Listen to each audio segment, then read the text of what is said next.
Why don't you light it up there, brother? All right, here goes nothing.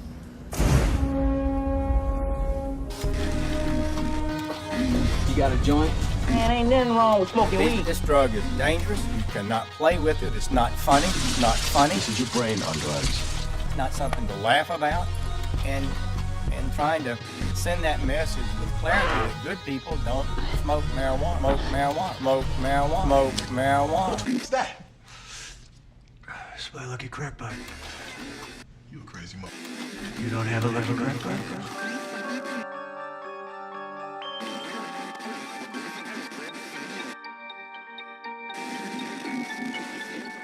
Welcome. The United States as a whole has a weird relationship with cannabis.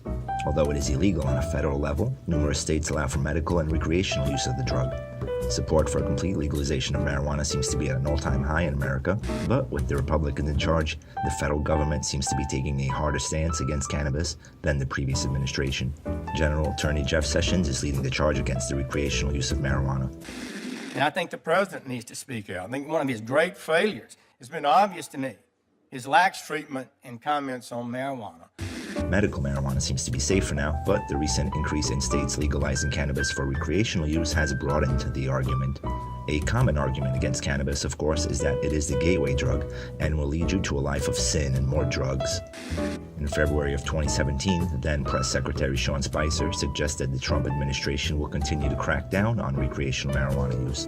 Spicer tried to link America's opioid addiction crisis to cannabis and said we shouldn't be encouraging any kind of drug use. There's two distinct issues here: medical marijuana and recreational marijuana. I think medical marijuana, I've said before that the president understands the pain and suffering that many people go through who are facing especially terminal diseases, and the comfort that some of these drugs, including medical marijuana, can bring to them. There's a big difference between that and recreational marijuana, and I think that when you see something like the opioid addiction crisis blossoming in so many states around this country, the last thing that we should be doing is encouraging people. There is still a federal law that we need to abide by in terms of when it comes to recreational marijuana and other drugs of that nature.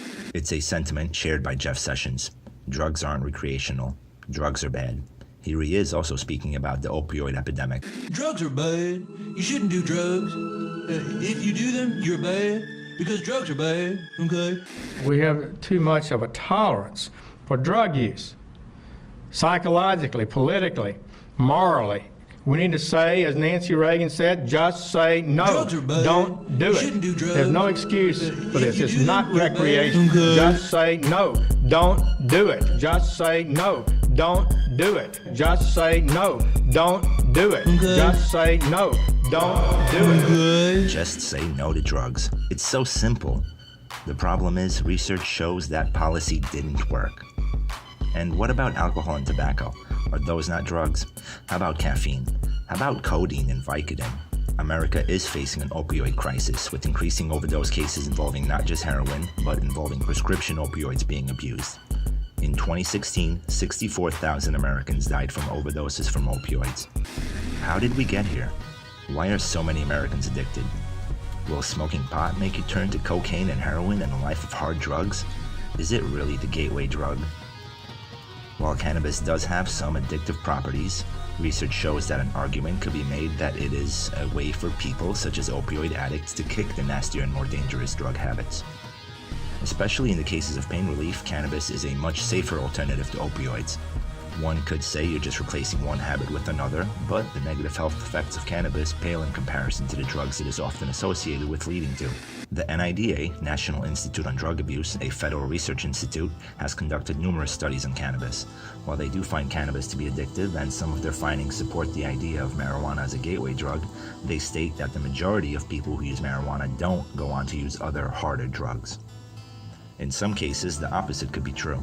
One of their studies showed that legally protected access to medical marijuana dispensaries is associated with lower levels of opioid prescribing, lower self-report of non-medical prescription opioid use, lower treatment admissions for prescription opioid use disorders, and reduction in prescription opioid overdose deaths. Though none of these studies are definitive, they cumulatively suggest that medical marijuana products may have a role in reducing the use of opioids needed to control pain. But what about people who haven't used any drugs? Will smoking weed turn them into crackheads? According to Jeff Sessions, absolutely. In October 2017, Jeff Sessions spoke before the Heritage Foundation and said that much of the addiction starts with marijuana and that it is not a harmless drug. To say that much of addiction starts with marijuana is a very narrow-minded point of view. It is true that early exposure to cannabis can negatively affect the brain dopamine reward centers later in adulthood. This may explain why marijuana users could be more susceptible to other drug use. However, the same is true of alcohol and cigarettes, and those two are obviously legal and more readily available. Alcohol consumption amongst teenagers is often associated with the probability of later use of illegal drugs. In fact, it may be the case that alcohol is more of a gateway drug than cannabis. A study released in January 2016 in the Journal of School Health looked at alcohol as a gateway drug. Researchers at Texas A&M and the University of Florida surveyed 2,800 U.S. 12th graders and found that the vast majority of respondents reported using alcohol prior to either tobacco or marijuana.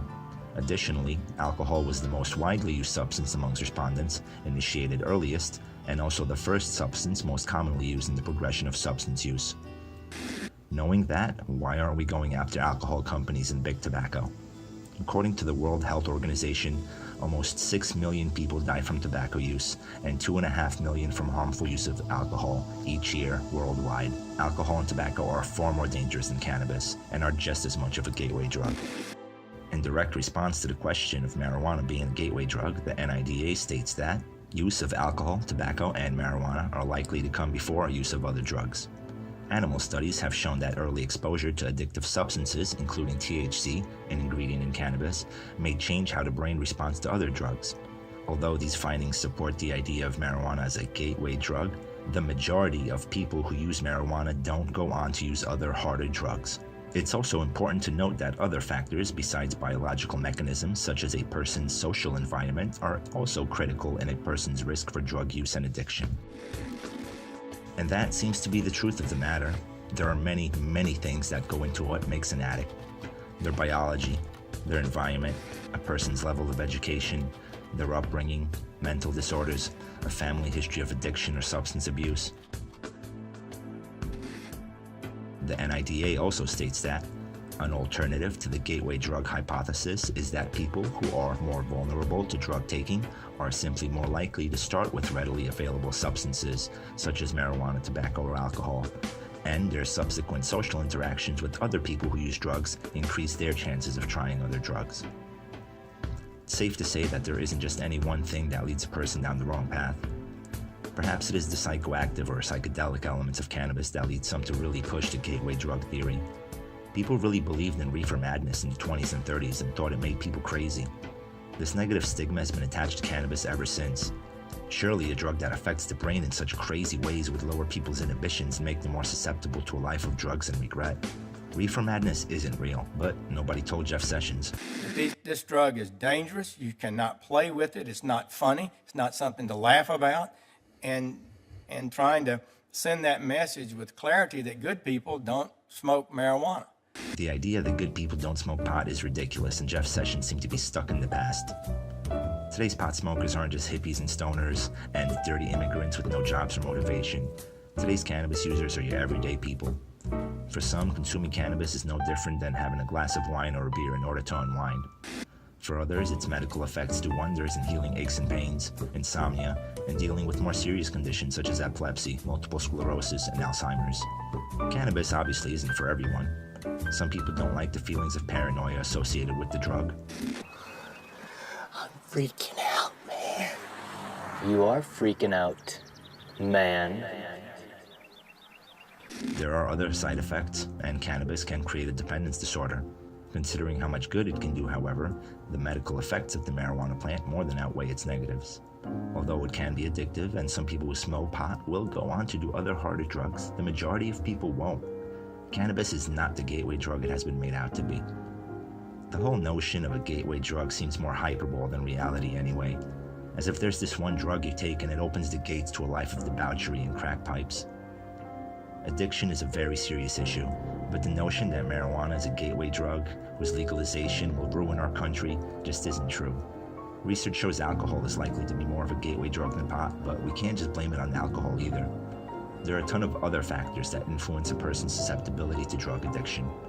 Labeling cannabis as a gateway drug is just using it as a scapegoat, and it only prevents us from finding real solutions to real problems. Thanks for watching. If you enjoy our content, hit that like button. As we are a fairly new channel, your support means a lot to us, so please consider subscribing. If you do, make sure to hit that notification bell on our page to get all our latest videos.